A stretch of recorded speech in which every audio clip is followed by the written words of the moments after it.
지난 4월 29일 미군이 아프가니스탄에서 철수한 이후에 불과 몇 달 만에 탈레반이 다시 아프가니스탄을 완전히 장악하게 되었습니다. 이 탈레반이 다시 아프가니스탄을 장악하면서 수많은 사람들이 공포에 떨게 되었는데요. 특별히 그 미군이라든지 미국의 동맹국들에게 이렇게 우호적으로 협조해 주는 사람들, 이 사람들에게 아마 피해 복수가 가해질 거다, 이런 두려움을 갖게 되었습니다. 여러분 아마 뉴스에서 많이 보셨을 겁니다. 우리나라 사람들을 도와주었던 아프가니스탄 사람을 우리가 좀 구해줘야 되지 않냐, 이런 여론이 있었고요. 그 사람들을 구하기 위해서 특별기를 보냈습니다. 근데 간단한 문제가 아니었어요. 사방에서 막 포탄이 떨어지고 그 카불 공항에도 테러가 일어나고 있는 상황이었습니다. 그리고 뭐 이탈리아 공군기를 향해서 이렇게 미사일을 날렸는데 겨우 피해가서 위기를 모면했다, 막 이런 뉴스가 계속 나왔죠. 그 가운데서 한 400여 명 되는 이 사람들을 구출해내는 이 일은 그야말로 그 작전 이름이 미러컬이었는데요. 그야말로 기적 같은 일이었습니다. 그런데 하여튼 우여곡절 끝에 뭐 어디 집결지에 모이고 그 사람들을 전세버스에 태워가지고 다시 공항으로 데리고 오고 그 삼엄한 경비를 가운데서 겨우 그 사람들을 태우고 인천공항까지 그야말로 기적같이 그 사람들을 구해왔습니다. 인천공항에 도착한 이 아프가니스탄 사람들이 이렇게 걸어 나오는데 거기에 많은 아이들이 같이 나오는 걸 보았습니다. 그중에 어떤 아이들은 엄마 품에 안겨 있는 그야말로 아주 어린 아기들이었고요. 아마 누군가가 준비해준 그 인형을 하나씩 들고 인형을 손에 쥐고 엄마 품에 안겨서 이렇게 있는 그 아기를 보는데 가슴이 뭉클했습니다. 근데 오늘 우리가 읽은 이 성경 말씀에 보면 지금부터 2000여 년 전에 수십 명의 아이들이 죽어가는 그 현장에서 겨우 탈출해가지고 한밤중에 부모님과 함께 그 엄마의 품에 안겨서 먼 나라로 도망가는 한 어린 아이가 등장합니다. 놀랍게도 그 아이는 바로 예수님이십니다. 여러분 어릴 때 아마 이 성탄절을 배경으로 한 연극 같은 걸 많이 직접 참여도 해보시고 구경도 해보셨을 겁니다. 그때 주로 어떤 이야기가 연극의 주제였습니까? 동방 박사들이 그 아기께 와서 경배하는 그런 장면이라든지 아니면 목자들이 경배하고 천사들이 찬송하는 이야기, 그리고 그 경배가 끝나면 이어지는 고요한 밤 거룩한 밤 찬송, 그리고 뭐 기쁘다 구주 오셨네, 그런 찬송이 울려 퍼지면서 정말 모두가 메리 크리스마스 성탄 이브의 밤을 보냈던 기억이 나실 겁니다. 그런데 오늘 본문에 나오는 이 이야기를 소재로 연극을 해보신 분은 아마 없을 겁니다. 사실 너무 어두운 이야기고요. 진짜 이 이야기를 생생하게 보여준다면 최소한 청소년들은 관람 불가 등급을 받을 만큼 너무 잔인한 이야기입니다. 메리 크리스마스 대신에 너무나 우울한 블루 크리스마스의 이야기가 오늘 본문에 담겨 있습니다. 오늘 본문을 기록한 마태는 마치 다큐멘터리를 촬영하고 그걸 보여주는 바로 그런 사람처럼 생생하게 카메라를 지금 예수님의 그 삶의 현장 가운데 들이댑니다. 그리고 예수님께서 그 피해 현장 베들레헴에서 겪었던 이야기, 그리고 다시 카메라를 옮겨서 예수님이 도망간 저 이집트에서 겪었던 이야기, 그리고 예수님이 다시 이스라엘의 저 갈릴리 지방에 있는 나사렛으로 돌아온 이 세 군데 장면을 카메라를 비추면서 따라갑니다. 그냥 그 현장을 보여주기만 할 뿐만 아니라 왜 이런 일이 일어났는지, 이 사건의 의미가 뭔지, 그리고 이 이야기가 그냥 우연히 일어난 이야기가 아니라 구약 성경에 예언된 이야기가 성취되고 있다는 것임을 생생하게 증언하고 있습니다. 저는 오늘 마태와 함께 이 세 현장을 같이 여러분과 방문해 보기를 원합니다. 제일 먼저 우리가 눈여겨보아야 할 장소는 베들레헴입니다. 베들레헴은 오래전 다윗 왕의 고향이기도 했고요, 미가 선지자가 예언하기를 바로 이 베들레헴에서 앞으로 메시아가 올 거라는 그런 예언을 하기도 한 아주 유서 깊은 그런 동네이죠. 고고학자들은 여러 가지 발굴을 통해서 그 당시 베들레헴에 약 1000명 정도의 사람이 살았을 거라고 추측합니다. 그럼 세대수로는 뭐 한 200세대, 250세대 정도 되겠죠. 그 정도 사람이 사는 아주 조그만한 동네였습니다. 그런데 여러분, 우리 앞에서 살펴봤던 것처럼 박사들이 찾아와가지고 유대인의 왕으로 나신 분이 어디 계십니까? 이렇게 질문했고, 또 서기관들이 바로 그 동네는 베들레헴이라는 얘기를 해주지 않았습니까? 그때 헤롯이 어떤 반응을 보였습니까? 이미 우리가 앞에 살펴본 것처럼 헤롯은 이때 거의 반미치광이 상태였습니다.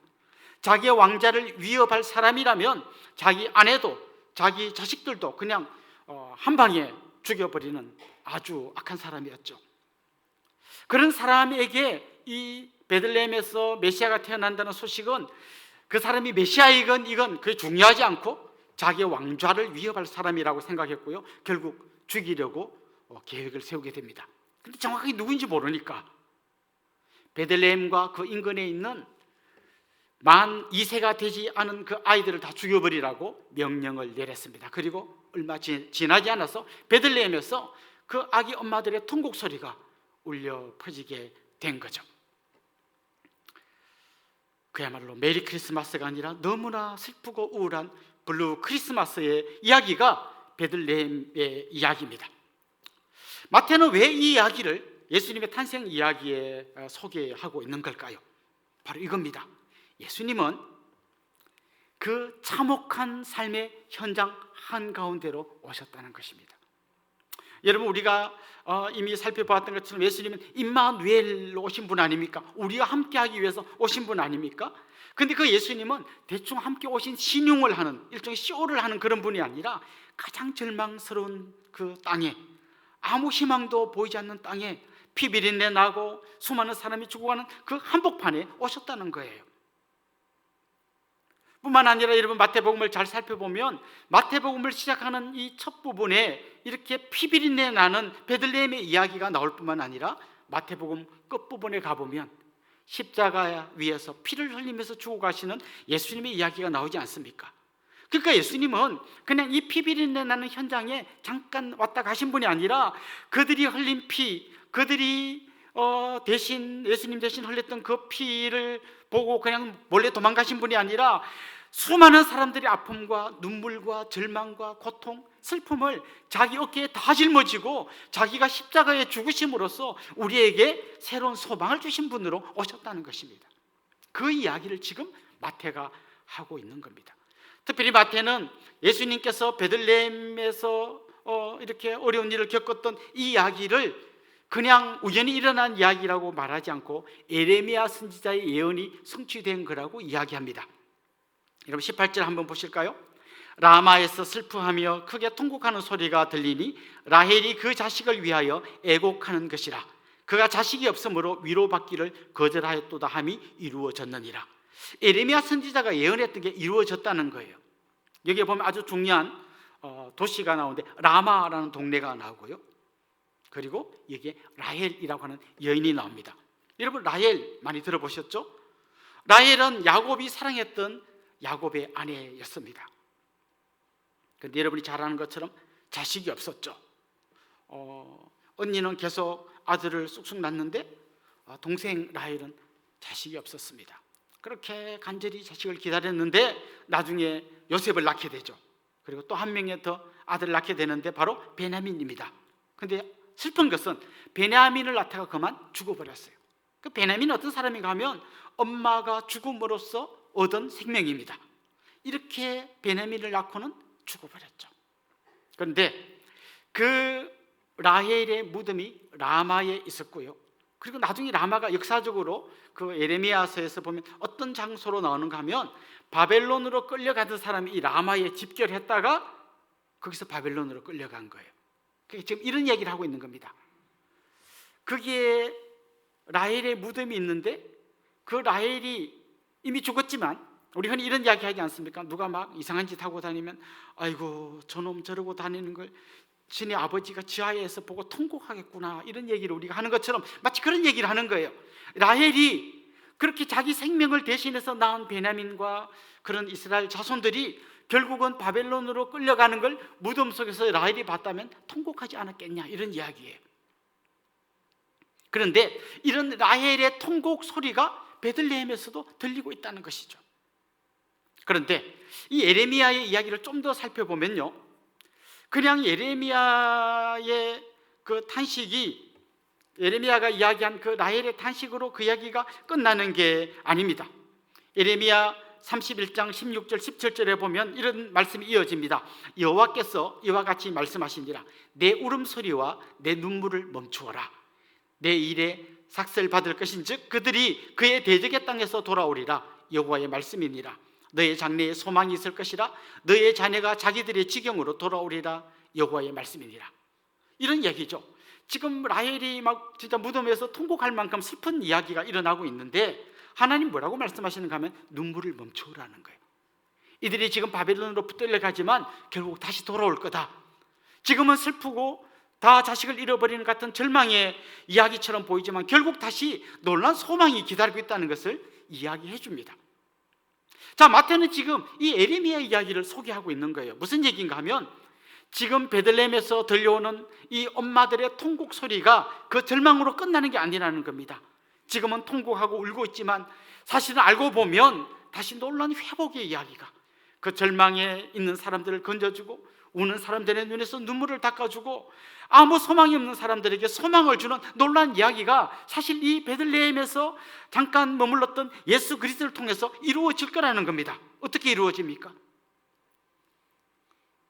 모든 사람의 슬픔과 아픔과 눈물과 고통과 절망을 예수님이 다 짊어지시고 십자가에서 대신 주고 주심으로써 수많은 사람들에게 새로운 소망을 줄 거라는 겁니다.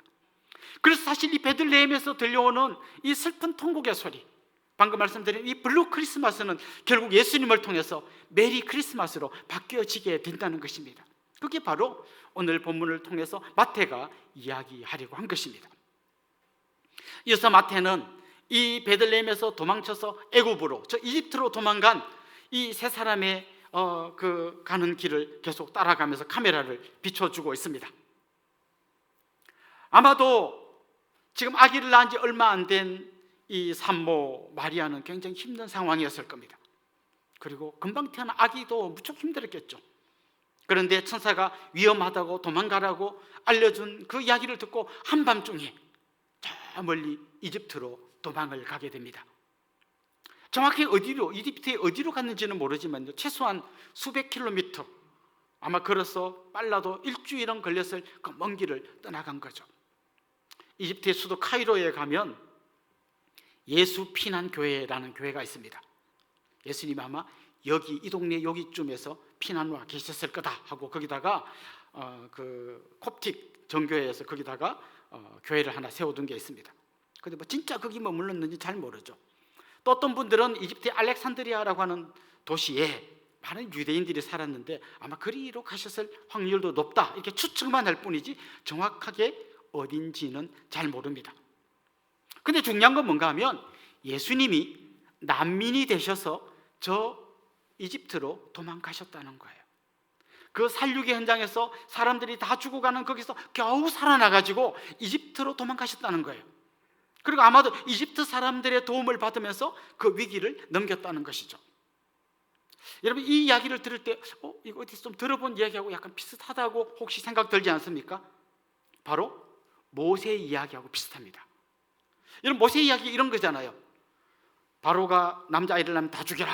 그래서 막 아마 어떤 엄마들은 진짜 죽였을지도 몰라요. 막 그 과정에서 모세의 어머니가 이 모세를 살려가지고 갈대 상자에 넣어서 그 나일 강가 어디에 두니까 공주가 구해주지 않습니까? 그 다음 어떤 이야기가 이어집니까? 그렇게 살아난 모세가 이집트에서 바로의 그 압제에서 고통당하던 이스라엘 백성들을 데리고 출애굽합니다. 지금 이런 얘기를 하고 있습니다.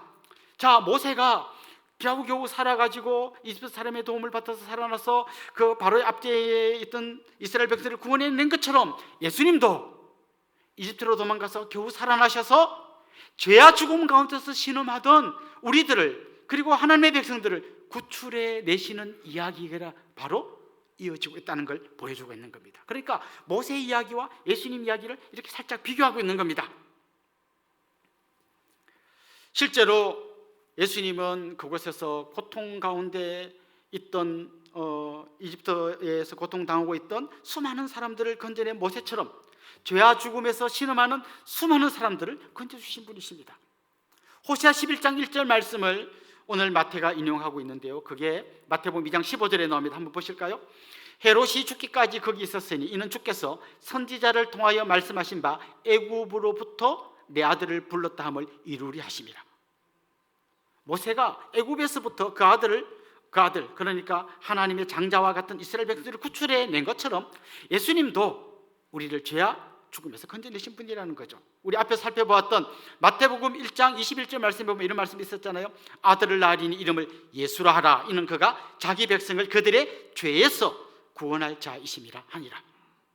모세가 애굽의 바로에서부터 건져낸 것처럼 죄에서부터 우리를 건져내신 분이 예수님이라는 것이죠.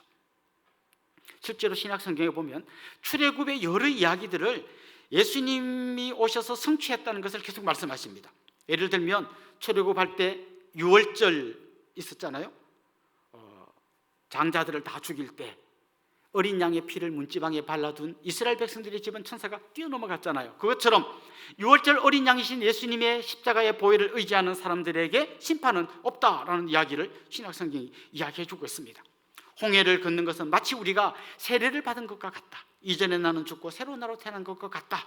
그리고 광야에서 반석이 쪼개지면서 샘물이 솟아난 것은 예수님이 자기를 희생시키시고 우리에게 영원한 목마르지 않는 생수를 주신 것과 같다고 이야기합니다. 그러니까 이 출애굽 사건은 예수님의 예고편 이야기로 가득 차 있는 것이죠. 그 중에서 오늘 본문은 그렇게 이야기하고 있는 것입니다. 예수님이 바로 그렇게 우리를 구원하기 위해서 오셨고 그런 의미에서 지금 이집트로 도망가셨다고 이야기합니다. 결국 오늘 본문은 예수님 인생에 있었던 가장 비극적인 사건 중에 하나인 예수님이 난민이 되어서 도망간 이 이야기조차도 나중에 우리의 구원을 이루어가는 소중한 과정임을 이야기하고 있는 겁니다. 우리 인생도 마찬가지 아닙니까? 여러분이 살아가는 동안 경험하는 수많은 아픈 이야기들, 눈물나고 고통스럽고 절망적인 이야기들, 결국 나중에 보면 합력하여 선을 이루시는 하나님의 손에서 그것이 결국 아름다운 구원의 이야기로, 우리를 성숙시키는 이야기로 바뀌지 않습니까? 요셉이 억울하게 감옥에 갇혔지만 결국 합력하여 선을 이루시는 하나님께서 그를 총리로 세우셨던 것처럼 지금도 하나님은 그런 일을 하고 계신다는 것이죠. 어쨌거나 예수님은 가장 비참한 난민이 되어서 도망가고 계십니다. 예수님은 난민인 사람들을 그냥 멀리서 불쌍하게 여기시는 정도가 아니라 자기가 친히 난민이 되셔서 도망가고 있는 겁니다. 마태복음 25장에 보면 예수님이 이런 말씀하셨습니다. 지극히 작은 자 한 사람에게 한 것이 곧 나에게 한 것이다. 지금 우리 주위에도 많은 난민들이 있습니다. 이 지극히 작은 한 사람에게 한 것이 곧 주님에게 한 것입니다. 지금 자기 나라를 떠나서 우리나라에 와 있는 난민들, 외국인 노동자들, 다문화 가정의 아줌마들, 그리고 저 북녘 땅에서 도망해 와서 우리 동네에 살고 있는 수많은 세터민들, 이 사람이 바로 우리 곁에 찾아온 예수님인 것처럼 우리가 그들을 잘 돌보고 그들의 손을 잡아줘야 한다는 것입니다. 예수원에서 오랫동안 사역하다 돌아가신 대천덕 신부님이 그런 강의한 걸 들은 기억이 납니다. 우리 대한민국을 하나님이 그 유교의 그 힘든 상황에서도 끝까지 지켜주신 한 가지 중요한 비밀을 그분이 이렇게 설명했습니다. 6.25 때 수많은 피난민들이 막 남쪽으로 밀려갔는데 자기들도 먹을 게 없었지만 그 피난민들에게 자기들과 같이 먹던 밥 한 숟가락이라도 나누어 주고 잠자리를 제공해 주었던 그 우리 할아버지 세대들, 그분들의 따뜻한 마음이 너무나 귀한 거라고 이야기한 기억이 납니다. 저는 우리 역시 우리 곁에 찾아온 마치 예수님처럼 우리 곁으로 도망온 바로 그들에게 손을 한 번 더 내밀어주는 그런 분들이 되면 좋겠습니다. 이어서 이제 마태는 카메라를 들고 저 갈릴리 나사렛 지방으로 가게 됩니다. 이제 예수님을 죽이려고 했던 헤롯이 죽었다는 것을 알게 되었고 이제 요셉과 마리아는 이스라엘로 돌아갈 준비를 합니다. 천사가 나타나서 알려주죠. 그런데 헤롯이 죽은 다음에 그 이스라엘의 상황이, 정치적 상황이 어떻게 바뀌었는가 하면요, 헤롯이 다스리던 그 넓은 영토를 3명의 아들이 나누어서 다스리게 되었어요. 거기 예루살렘이 속해 있는 그 유대 땅은 헤롯 아켈라오라는 한 사람이 다스렸고요, 저 갈릴리 지역은 헤롯 안디바라는 사람이 다스리게 되었습니다. 그리고 이두메 지역은 헤롯 빌립이라는 사람이 다스리게 되었는데요, 그 유대 땅을 다스리던 아켈라오는 아버지 못지않게 굉장히 악독한 사람이었어요. 수많은 유대인들 마음에 안 든다고 죽이기도 했습니다. 그래서 나중에 보면 로마가 볼 때도 이러다가 밀란이 일어나겠다, 반란이 일어나겠다 싶으니까 그 아켈라오를 폐위시키고요, 대신에 빌라도 총독을 보냈습니다. 그래서 빌라도는 그러니까 그 아켈라오가 다스리는 유다 지역의 총독이었고요, 그 북쪽은 여전히 헤롯 안디바가 다스리고 있었죠. 나중에 일어난 일입니다만 어쨌거나 그 헤롯의 세 아들도 다 나쁜 놈들이에요. 그런데 나쁜 놈 중에서는 그래도 그나마 안디바가 좀 나았던 것 같아요. 그 천사가 저 갈릴리 지역에 안디바가 통치하는 저 지역으로 가라고 알려주었고, 결국 예수님의 가족이 그 갈릴리 지역에 정착하게 됩니다. 갈릴리는 좀 큰 영역이죠. 크게 여러분 이스라엘 지도를 펼쳐놓고 보면 제일 밑에 유대 땅이 있고요, 그 위에가 사마리아고 그 위에가 갈릴리입니다. 많은 분들이 이런 질문을 아마 가질 거예요. 유대 땅 바로 위에 사마리아 사람들은 혼혈족이기 때문에 굉장히 싫어했는데 그들보다 더 위에 있는 갈릴리 사람은 또 어떻게 같은 혈족이지? 어떻게 이렇게 바로 위에는 혼혈족인데 그 위에는 어떻게 또 같은 유대인이지? 아마 이런 질문을 갖고 계신 분이 있는지 모르겠습니다. 이스라엘 역사를 살펴보면 잠깐 독립했던 적이 있었다 그랬잖아요. 그때 잠깐 이스라엘을 통치했던 아리스토블루스 1세라는 사람이요, 이 갈릴리 이방 지역을 정복하고 유대 지역에 있던 사람들을 강제 이주시켰어요. 그래서 많은 유대인들이 그쪽으로 올라가서 살게 되었습니다. 우리나라도 옛날에 70년대 저 서울에 막 불도저로 밀어붙이고 재개발할 때요, 거기서 밀려난 사람들이 뭐 인근에 뭐 경기도 광주 같은 데로 가서 판잣집 짓고 살았던 적이 있습니다.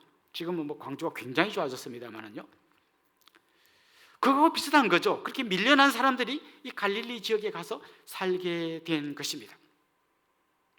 이 갈릴리 중에서도 제일 낙후되고 정말 가난한 사람들이 모여 살던 동네가 나사렛이었습니다. 요한복음에 보면요, 빌립이 나다나엘이라는 사람에게 이런 이야기를 합니다. 내가 오늘 그리스도를 만났다. 그 얘기를 하면서 예수님 이야기를 하니까요, 나다나엘이 콧방귀를 끼면서 이렇게 말했습니다. 나사렛에서 무슨 선한 것이 날 수 있겠느냐, 이렇게 말했습니다. 그런데 나다나엘은 어느 동네 사람인가 하면요, 그도 갈릴리에 있는 가나, 혼인잔치가 있었던 가나 지역 출신이에요. 자기도 시골 촌놈인데 촌놈이 이렇게 말하는 거죠. 더 촌인 그 나사렛에서 어떻게 선한 것이 날 수 있겠느냐. 우리도 뭐 이런 거 있잖아요. 뭐 저 동탄에 있는 분들하고 우리 화성 사람들끼리 잘해봅시다 하니까 그분들이 안색이 변하면서 화성이라고 같은 화성인가요? 이렇게 이야기하는 것처럼 지금 나다니엘이 그렇게 말한 거죠. 뭐 갈릴리라고 다 같은 갈릴리인 줄 아십니까? 아니 그 시골 꼴짝에서 무슨 선하게 나겠냐, 뭐 이렇게 이야기할 만큼 나사렛은 시골 깡촌입니다. 역시 또 고고학자들의 추측에 의하면 한 인구가 480명 정도 됐을 거다. 그러니까 아마 뭐 한 100세대나 뭐 조금 안 되는 그 정도 사람이 옹기종기 모여 살던 시골이었던 거죠. 예수님은 기꺼이 촌놈이 되신 겁니다. 깡촌으로 들어가신 겁니다. 계속해서 나사렛 촌놈이라고 사람들이 놀리는 그 이야기를 평생 들으면서 사는 동네로 들어가신 겁니다. 사실 이건요, 우리의 생각과는 정반대되는 거예요. 우리는 어떻게든지 신분의 상승 사다리를 타고 올라가려고 하는데 예수님은 계속 내려가고 있는 겁니다. 여러분, 아무래도 여러분에게 밥 한 그릇이라도 더 사줄 수 있는 부자들하고 친구가 되는 게 좋지 않습니까? 그래도 뭔가 좀 유명한 사람이 내 학교 동창이라고 말할 때 뭐 이렇게 힘이 들어가지 않습니까? 자녀들에게 너 공부 잘하는 애들하고 놀아, 저 공부 못하는 쟤하고 놀지 말라고 혹시 이야기해 본 부모님은 안 계십니까? 가끔 뉴스에 보면 좋은 아파트와 그 옆에 임대 아파트가 있는데 이 두 아파트의 아이들이 같은 학교에 다니는 걸 반대합니다 라고 데모하는 이 부잣집 만화님들의 데모 이야기를 여러분 들어보지 않았습니까? 우리 보통 그렇게 사는 거예요. 그런데 예수님은 우리의 가치를 완전히 뒤집어 버리셨습니다. 제일 깡촌 시골로 들어가신 것이죠. 자기 사는 동네만 시골이 아니라 자기가 만나는 사람도 그런 사람들이었어요. 가난하고 못 배우고 병들고 소외되고 손가락질 당하고 조롱받던 사람들을 만나주셨고 그들의 친구가 되어주셨습니다. 그리고 아예 그렇게 대놓고 가르치셨습니다. 가난하고 애통하고 줄인 자는 복이 있다. 그러나 자기가 뭐나 된 것처럼 잘난 체 하고 다니는 사람들은 정신 똑바로 차려야 된다, 좀 경고하셨어요.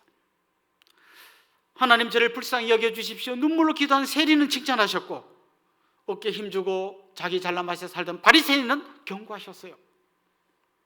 그게 주님의 모습입니다. 사탄은 끊임없이 주님을 유혹했습니다. 나한테 절하면 세상 모든 영광을 다 줄게. 너 성전에서 뛰어내리면 너 영웅 되는 거야. 주님은 그런 말에 흔들리지 않았습니다. 수많은 사람들이 예수님 옆에 와서 우리의 왕이 되어 주십시오 외쳐도 주님은 그들의 말에 귀 기울이지 않았습니다. 나 이제 십자가 질 거야. 그때 막 베드로가 화를 내면서 주님 말렸죠. 주님 그러면 안 됩니다. 그럴 때 사탄아 내 뒤로 물러가라. 주님은 끝까지 그런 유혹을 물리치시고 가장 낮은 자리로, 가난한 자리로, 힘들고 어려운 사람들의 손을 잡아주는 자리로 내려가셨습니다. 로마 제국 대신에 식민지 이스라엘 사람이 되셨고요, 궁궐 대신에 마국간에서 태어나셨습니다. 예루살렘 대신 나사렛에서 자라셨고요, 왕이 되시는 대신 십자가 위에 오르셨습니다. 그리고 가장 낮은 자리에 있던 사람들의 눈물을 닦아주시고 그들을 품에 안아주셨습니다. 저는 그런 의미에서요, 우리 동네 사람들이 복받은 사람이라고 생각해요. 여기 남양리, 장덕리, 시내리 주민들, 예수님도 리 출신입니다. 갈릴리. 그 갈릴리 중에서도 가장 가난했던 나사렛 출신이십니다. 주님 우리에게 그런 말씀을 하고 계신 거예요. 내가 그렇게 와서 가장 약한 자들의 손을 잡아주고 그들의 눈물을 닦아주었다면 너희들은 어떻게 살아야 되겠니? 라고 우리한테 물어보십니다. 세상의 가치를 따라 끊임없이 상승사다리를 타려고 거기에만 쫓아다니는 우리가 아니라 우리 곁에서 눈물 흘리고 있는 난민들, 죽어가는 수많은 사람들의 손을 잡아주는 게 우리의 삶의 목적이 아니냐고 물어보고 계시는 것이죠. 오늘 본문에는 아주 어두운 블루 크리스마스의 이야기가 나옵니다. 살해 현장에서 수십 명의 아이가 죽어가는 이야기, 예수님이 이집트 난민이 되어서 도망간 이야기, 그리고 저 깡촌 나사렛으로 들어간 이야기가 나옵니다. 그러나 주님은 결국 이 어두움 가운데 있는 우리를 찾아와 주셔서 빛을 비춰주시고 소망을 주신 분이라고 이야기하고 있습니다. 죄와 죽음에서 우리를 건져내서 영원한 하나님의 나라로 이끌어 주시는 분이라고 말씀하고 있습니다.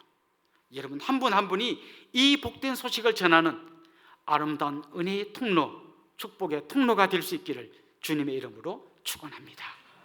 우리 한번 찬송하고 또 기도하면 좋겠습니다. 주는 완전합니다. 우리 찬송 같이 하겠습니다.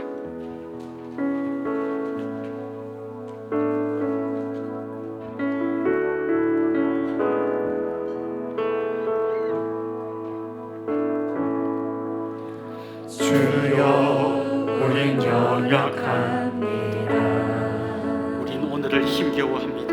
우린 오늘을 힘겨워합니다. 주 뜻 이루며 살기에, 주 뜻 이루며 살기에 부족합니다. 우린 연약합니다. 우린 연약합니다. 주여 우린 넘어집니다. 주여 우린 넘어집니다. 오늘 하루 또 실수합니다. 주의 긍휼을 구하는 죄인입니다. 우리 주만 바라봅니다. 한없는 주님의 은혜, 한없는 주님의 은혜, 온 세상 위에 넘칩니다. 가릴 수 없는 주여,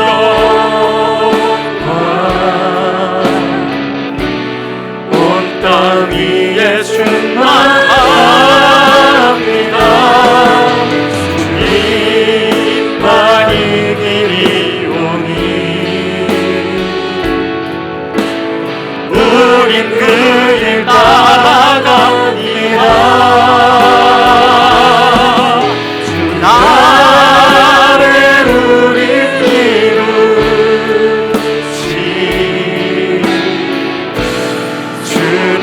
완전합니다.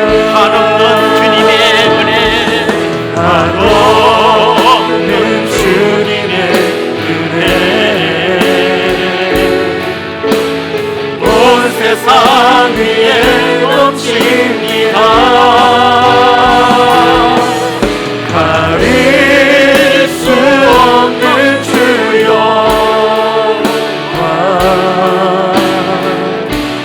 온 땅 위에 충만합니다.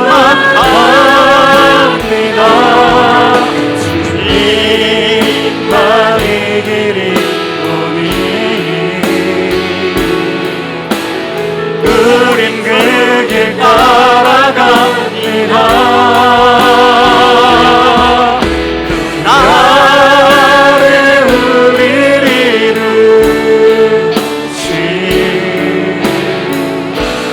주는 완전합니다.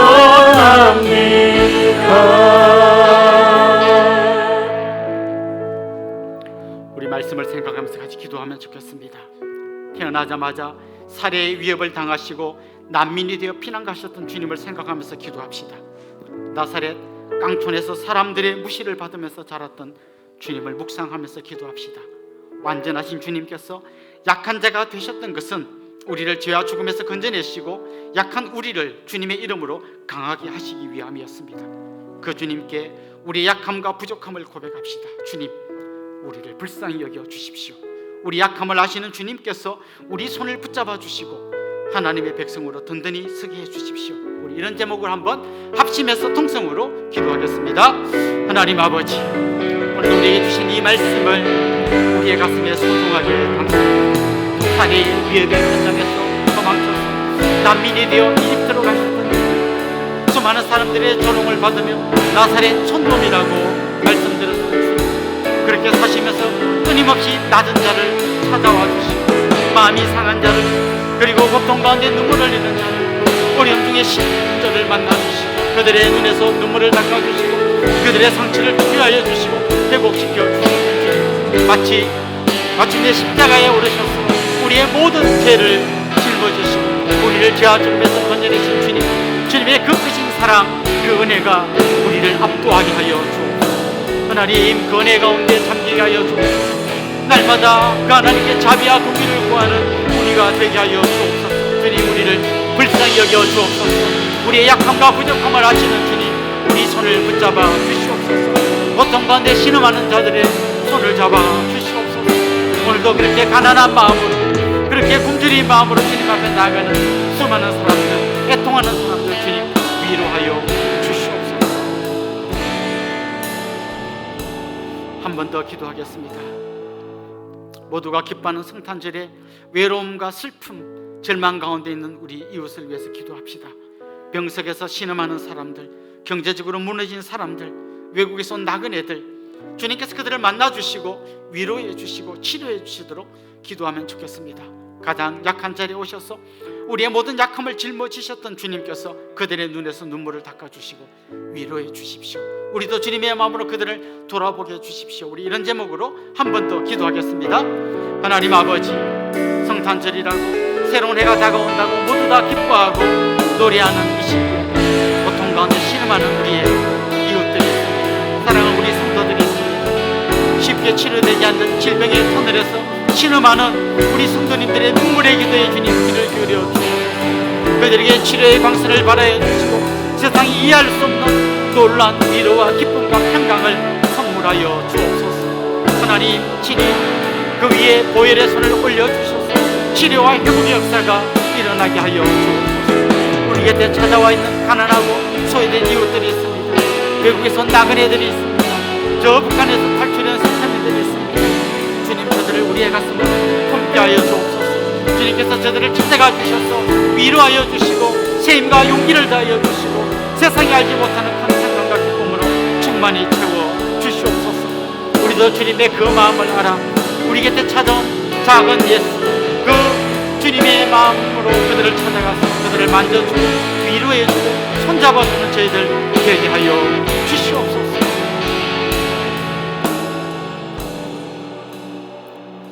하나님 아버지,